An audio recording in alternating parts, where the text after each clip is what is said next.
Example number 7. We want to take the derivative of the function f of x.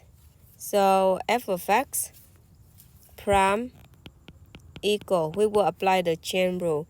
So we notice that we will take the most outside one, and before we do that, we need to do the composed function, right? The most outside one will be f of x equal psi of x. So, and then g of x will be cosine of tangent of x. So function g of x plug into the function f of x. And we noticed before we don't use the x for the function f, but we will use the u, okay? So f of u is sine of u. Okay, so apply the chain rule. We will take the derivative of f of u and we take the derivative of g of u. Then we will multiply them. So the derivative of sine of u is cosine of u. The derivative of g of x. Now we have to do the compose one more time. Okay, so let's just write this down. So we have cosine u times the derivative of cosine of tangent of x. And now let's replace the x for the u. So cosine of u will be g, okay? U is g, as we always said before. U is the g, so g is cosine of tangent x.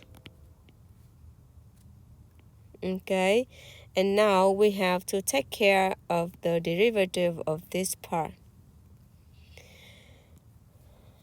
Okay, so now we will do one more time. The most outside one will be f of x, which is cosine of x, and the inside we do another chain rule. Okay, so g of x have to be tangent of x, right? Okay, so you can say f1 and g1 to be different from the last time.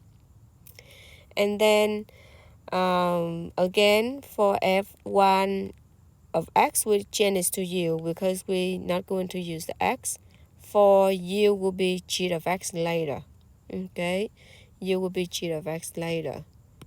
Right here.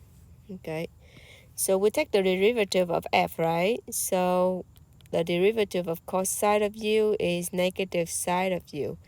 The derivative of g, which is the tangent, so we have the formula to find the tangent, derivative of tangent we learned in the last section.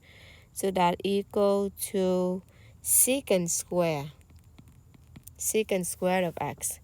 Now we will multiply both functions together. So we're going to put in here and here. So we have sine, negative sine of u times secant square of x.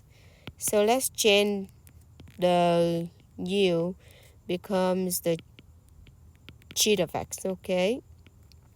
So times negative of sine, so u will be g of x. So g1, because we are doing f1 and g1, so that will be g1. So tangent of x times secant square of x. And if you want to move the negative to the front, then we got negative cosine of cosine tangent of x times sine of tangent of x times secant square of x.